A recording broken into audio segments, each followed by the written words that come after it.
It seemed I was wide awake again, aware, however, that an interval had passed, but aware of another thing that was incredible and somehow dreadful. Namely, that while I slept, the house had undergone a change.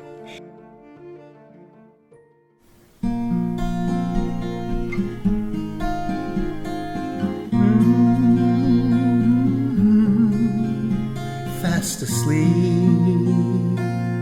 Welcome to Fast Asleep with Gina Marie, where three crazy people, oh, I'm one of them, I'm Gina, work tirelessly to bring classic short stories from very talented writers to you, with next to no compensation. I did say crazy, didn't I? But now wait a minute. That no compensation part, that's really not true. Because we have the best listeners who keep checking in with us. They keep us going every week. They communicate with us about their lives, their preferences, and those really lovely comments. So we thank you. And okay, everybody, I'm going to stop whining, and I'm going to bring you an author that we can't possibly ignore at this time of the year. Are you ready? Who's the most prolific writer of ghost stories in the history of the genre? That's right. Check out his picture. He's delightful. He's Algernon Blackwood. All right, now, let's get to this. That master of atmosphere. Who was he? He was a farmer in Canada. He was a hotel operator, a gold miner in Alaska, a newspaper reporter in New York City, and hold on, there's more.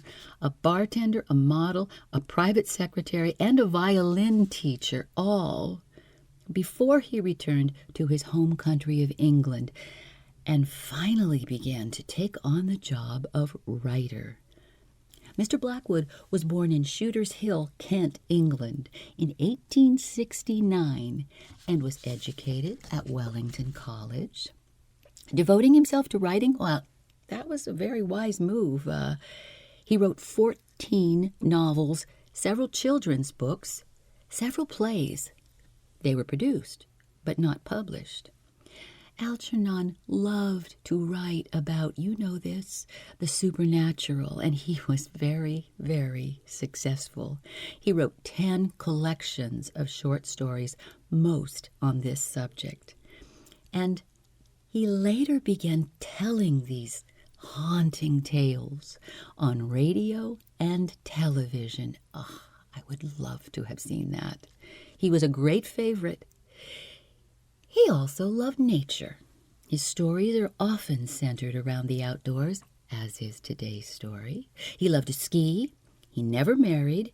His friends called him a loner, but a cheerful loner. I don't know, maybe women just thought, because of his stories, that he was kind of creepy. I'm sorry, I can't imagine it. I think he's adorable.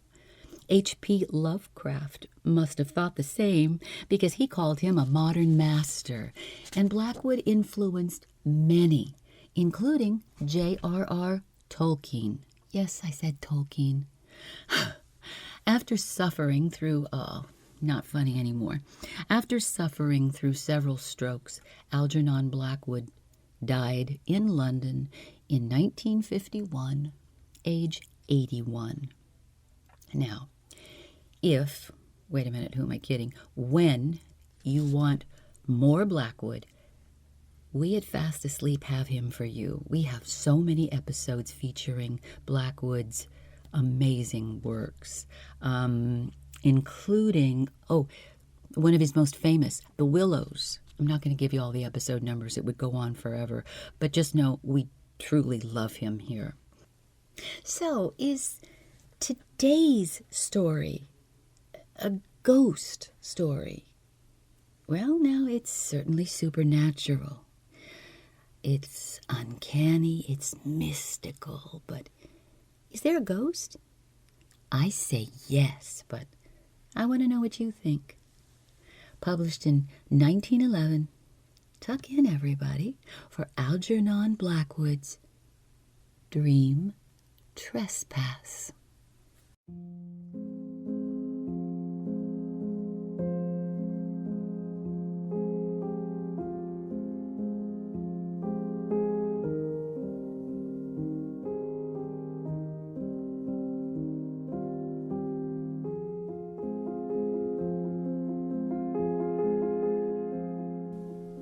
The little feathers of the dusk were drifting through the autumn leaves when we came so unexpectedly upon the inn that was not marked upon our big-scaled map. And most opportunely, for Ducomin, my friend, was clearly overtired. An irritability foreign to his placid temperament had made the last few hours' trudge a little difficult, and I felt we had reached that narrow frontier which lies between non-success and failure.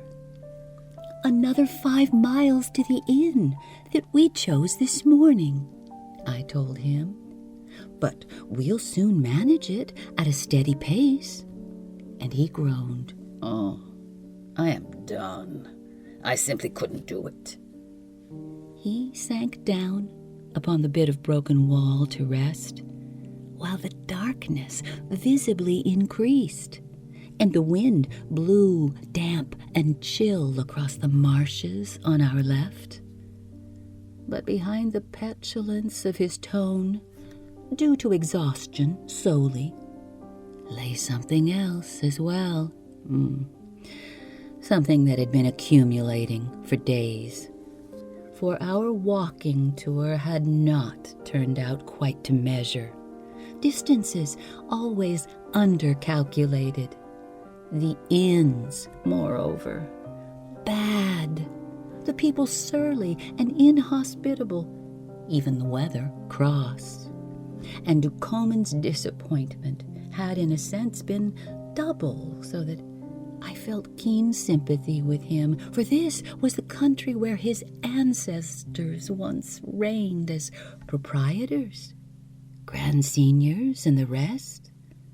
Oh, he had always longed to visit it, and secretly in his imagination had cherished a reconstructed picture in which he himself would somehow play some high, distinguished role his proud blood entitled him to.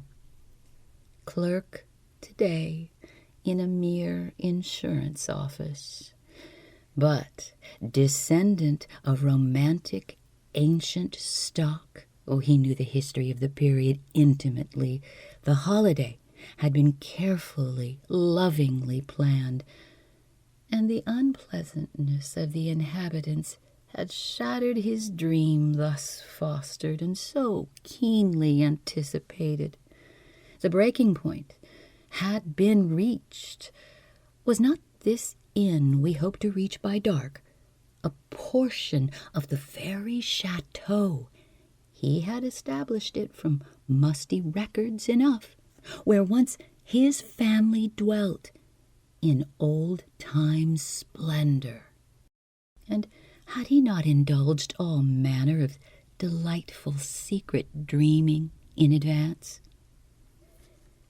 It was here, then, returning from a little private reconnoitering on my own account, that I reported my brave discovery of an unexpected halfway house, and found him almost asleep upon the stones, unwilling to believe the short half-mile I promised.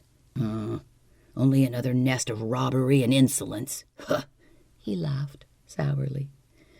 And anyhow, not the inn we counted on. He dragged after me in silence, eyeing askance the tumbled, ivy-covered shanty that stood beside the roadway, yet gladly going in ahead of me to rest his weary limbs, and troubling himself no whit with bargaining that he divined might be once more unpleasant. Yet the inn proved a surprise in another way. It was entirely delightful. There was a glowing fire of peat in a biggish hall. The patron and his wife were all smiles and pleasure, welcoming us with an old-fashioned dignity. It made bargaining impossible, and in 10 minutes we felt as much at home as if we had arrived at a country house where we had been long expected. "So if you care to stop here now," the old woman told us, with a gracious gesture that was courtly rather than deferential. "We stand no longer upon the old high road," and showed in 100 nameless ways that all they had was entirely at our disposal, till even Ducomin melted and turned soft. "Only in France could this happen," he whispered, with a touch of pride, as though claiming that this fragrance of gentle life, now fast disappearing from the world, still lingered in the land of his descent, and in his own blood, too. He patted the huge, rough deer-hound that seemed to fill the little room where we awaited supper, and the friendly creature, bounding with a kind of subdued affection, added another touch of welcome. His face and manners were evidence of kind treatment. He was proud of his owners and of his owners' guests. I thought of well-loved pets in our English country houses. "This beast," I laughed, "has surely lived with gentlemen." And Ducomin took the compliment to himself with personal satisfaction. It is difficult to tell afterwards with accuracy the countless little touches that made the picture all so gentle. They were so delicately suggested, painted in silently with such deft, spiritual discretion. It stands out in my memory, set in some strange highlight as the most enchanting experience of many a walking tour. And yet, about it all, like a veil of wonder that evades description, an atmosphere of something at the same time, I use the best available word, truly singular. This touch of something remote, indefinite, unique, began to steal over me from the very first, bringing with it an incalculable, queer charm. It lulled, like a drug, all possible suspicions. And in my friend, detail of the picture nearest to my heart, that is, it first betrayed itself with a degree of surprise, and moreover, not entirely removed from shock. For as he passed before me underneath that low-browed porch, quite undeniably, he altered. This indefinable change clothed his entire presentment to my eyes. To tired eyes, I freely grant, as also that it was dusk, and that the transforming magic of the peat fire was behind him, yet eschewing paragraphs of vain description, I may put a portion of it crudely thus, that his lankiness turned suddenly all grace. The atmosphere of the London office stool, as of the clerk a-holidaying, vanished, and the way he bowed his head to enter the dark-beamed lintel of the door was courtly and high-bred, instinct with native elegance, and in the real sense, aristocratic. It came with an instant and complete conviction. Oh, it was wonderful to see, and it gave me a moment's curious enchantment. all that I divined and loved in the man, usually somewhat buried, came forth upon the surface. A note of explanation followed readily enough, half explanation at any rate, that houses alter people because, like dressing up with women and children, they furnish a new setting to the general appearance, and the points one is accustomed to undergo a readjustment. Yet with him, this subtle alteration did not pass. It not only clung to him during the entire evening, but most curiously, increased. He maintained indeed his silence the whole time. Oh, but it was a happy, dreaming silence, holding the charm of real companionship. His disappointment gone, as completely as the memory of our former cheerless inns and ill-conditioned people.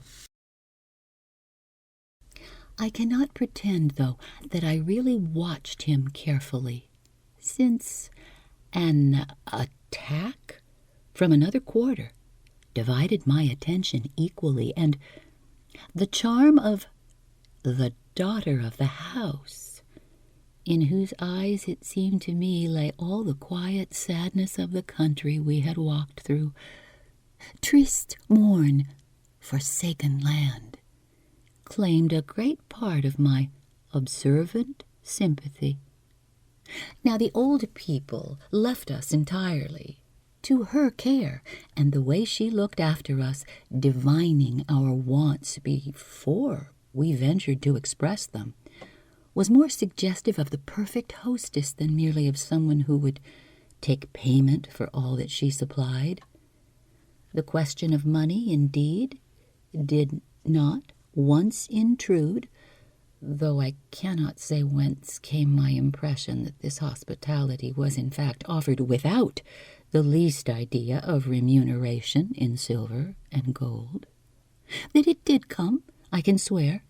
Also, that behind it lay no suggestion of stiff prices to be demanded at the last moment on the plea that, terms had not been settled in advance.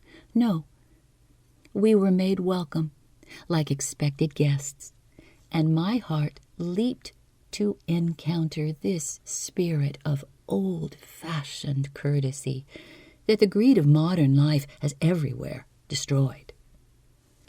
"Tomorrow, or the next day when you are rested," said the maiden softly, sitting beside us after supper and tending the fire, "I will take you through the Allée de Tille, avenue of linden trees, towards the river, and show you where the fishing is so good." For it seemed natural that she should sit and chat with us, and only afterwards I remembered sharply that, the river was a good 5 miles from where we housed, across marshes that could boast no trees at all, Tille's least of all, and of avenues, not a vestige anywhere. We'll start," de Comyn answered promptly, taking my breath a little, "in the dawn," and presently then made signs to go to bed. She brought the candles, lit them for us with a spill of paper from the peat, and handed one to each, a little smile of yearning in her deep, soft eyes that I remember to this day. "You will sleep long and well," she said, half shyly, accompanying us to the foot of the stairs. "I made and aired the beds with my own hands." And the last I saw of her, as we turned to the landing corner overhead, was her graceful figure against the darkness, with the candlelight falling upon the coiled masses of her dark brown hair. She gazed up after us with those large gray eyes that seemed to me so full of yearning, and yet so sad, so patient, so curiously resigned. Ducomin pulled me almost roughly by the arm. "Come," he said with sudden energy, as though everything was settled. "We have an early start, you remember?" I moved unwillingly. It was all so strange and dreamlike, the beauty of the girl so enchanting, the change in himself so utterly perplexing. "It's like staying with friends in a country house," I murmured, lingering in a moment of bewilderment by his door. "Old family retainers almost, proud and delighted to put one up, huh?" And his answer was so wholly unexpected that I waited, staring blankly into his altered eyes. "I only hope we shall get away all right."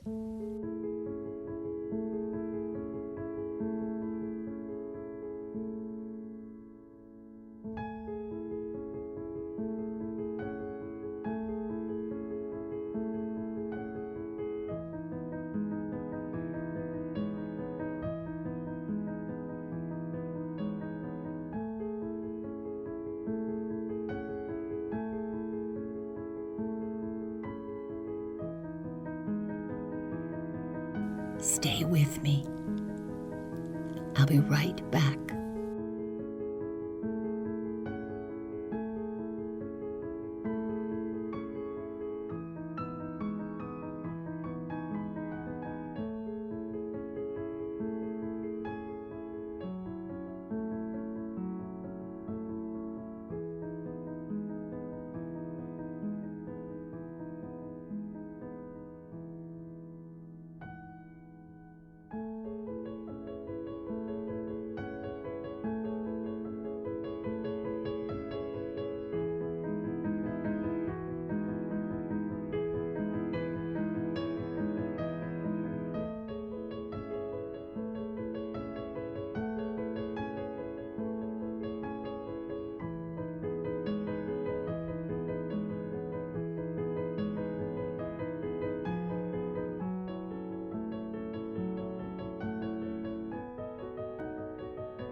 His answer was so wholly unexpected that I waited, staring blankly into his altered eyes.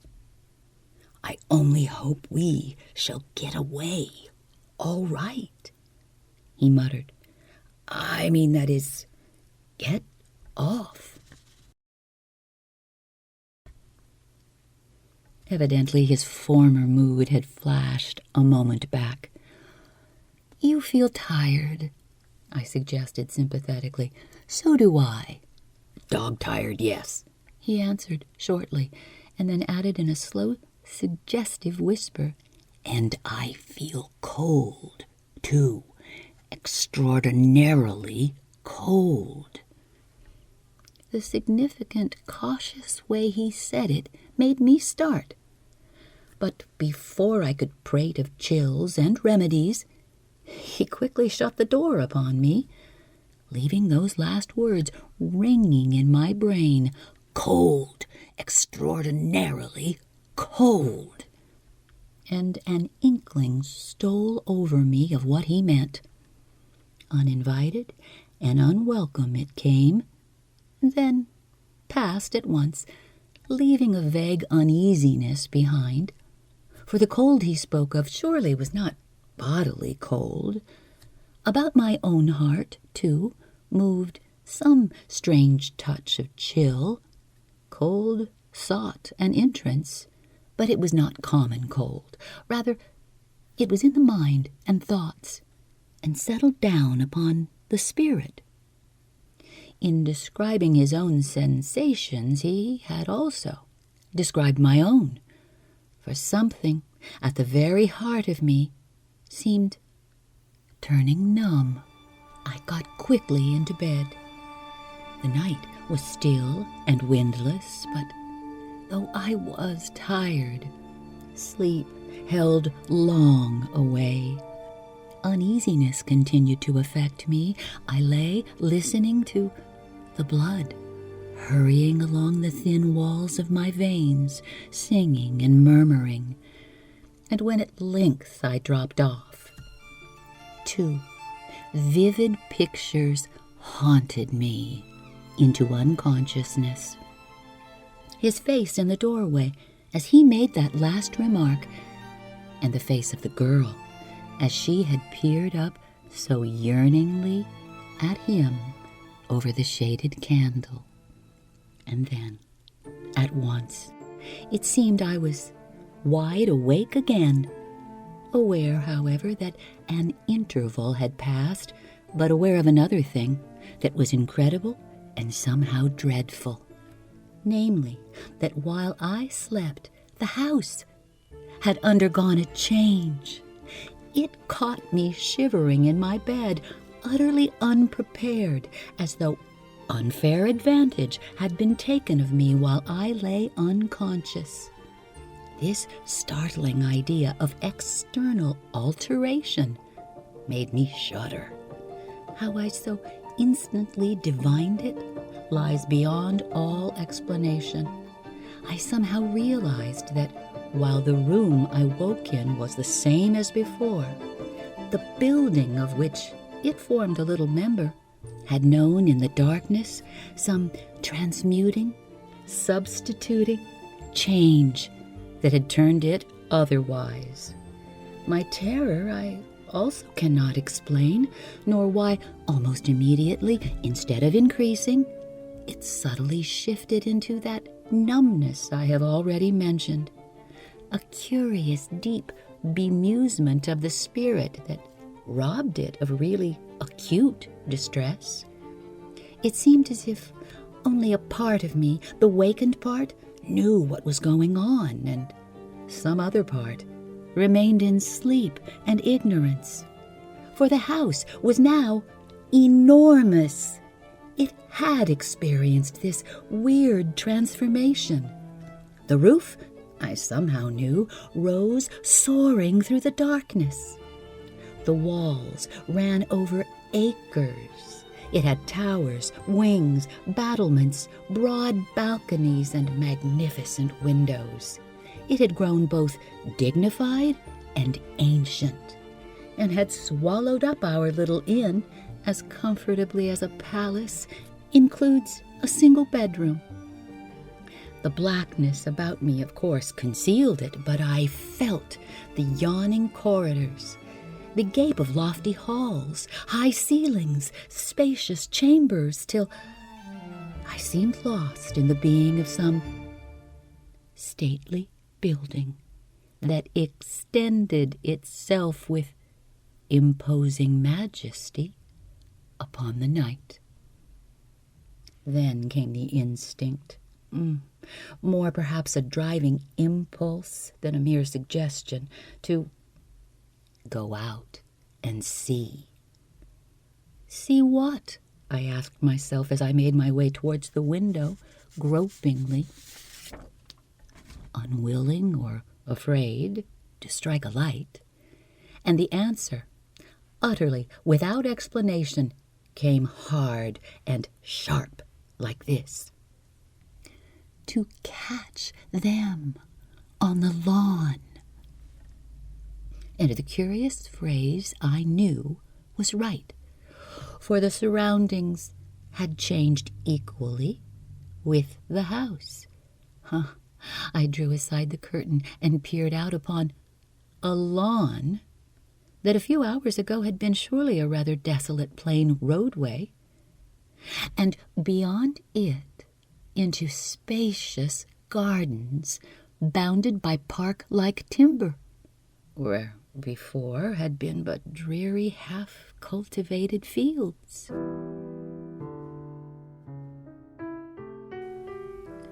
Through a risen mist, the light of the moon shone faintly, and everywhere my sight confirmed the singular impression of extension I have mentioned. For away to the left, another mass of masonry that was like the wing of some great mansion rose dimly through the air, and beneath my very eyes, a projecting balcony, obscured pathways, and beds of flowers. Next, where a gleam of moonlight caught it, I saw the broad, slow bend of river edging the lawn through clumps of willows. Even the river had come close, and while I stared, striving to force from so much illusion a single fact that might explain, a little tree upon the lawn, just underneath, moved slightly nearer. Oh, and I saw it was a human figure, a figure that I recognized. Wrapped in some long, loose garment, the daughter of the house stood there in an attitude of waiting. And the waiting was at once explained, for another figure, this time the figure of a man that seemed to me both strange and familiar at the same time, emerged from the shadows of the house to join her. She slipped into his arms. Then came a sound of horses neighing in their stalls, and the couple moved away with sudden swiftness, silently as ghosts, disappearing in the midst, while 3 minutes later I heard the crunch of hoofs on the gravel, dying rapidly away into the distance of the night. And here, a sudden wild reaction, not easy of analysis, rushed over me, as if that other part of me that had not waked now came sharply to the rescue. Set free from the inhibition of some drug, I felt anger, disgust, resentment, and a wave of indignation that somehow I was being tricked. Impulsively, there seemed no time for judgment or reflection. I crossed the landing, now so oddly deep and lofty, and without knocking, ran headlong into my friend's room. Oh, the bed, I saw at once, was empty, the sheets not even lain in. The furniture was in disorder, garments strewn about the floor, signs of precipitate flight in all directions, and de Coman, of course, was gone.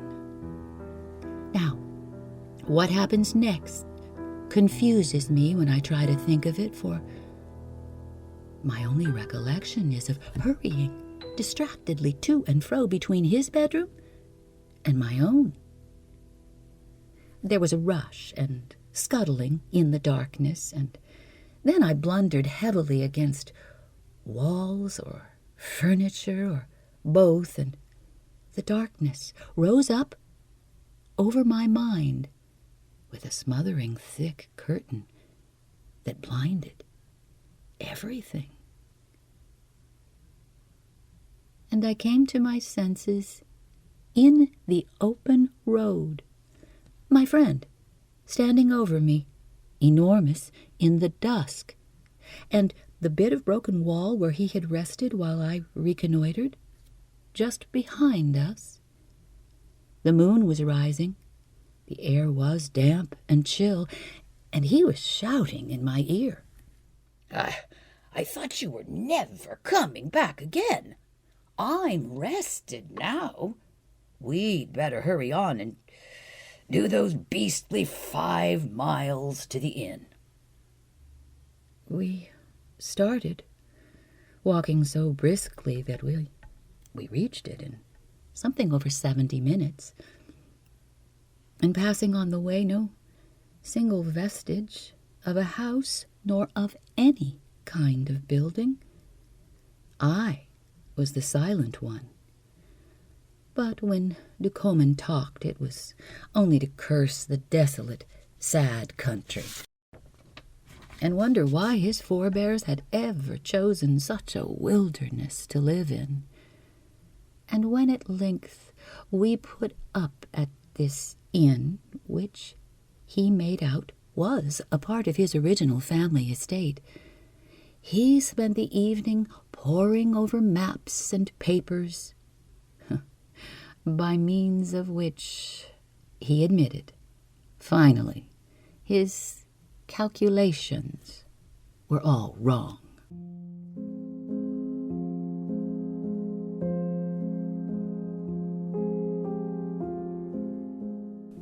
The house itself, he said, must have stood farther back along the road we came by. The river, you see, pointing to the dirty old chart, has changed its course quite a bit since then.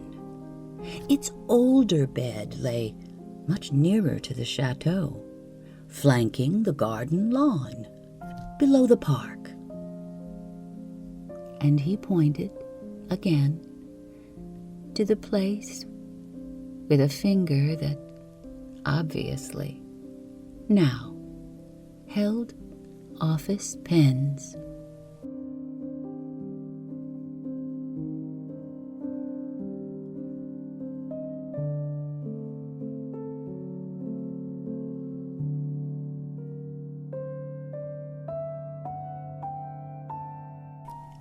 Introduction information for this episode is from Dark Worlds Quarterly and their article entitled The Strangest Northerns by G.W. Thomas, and other information in our show notes.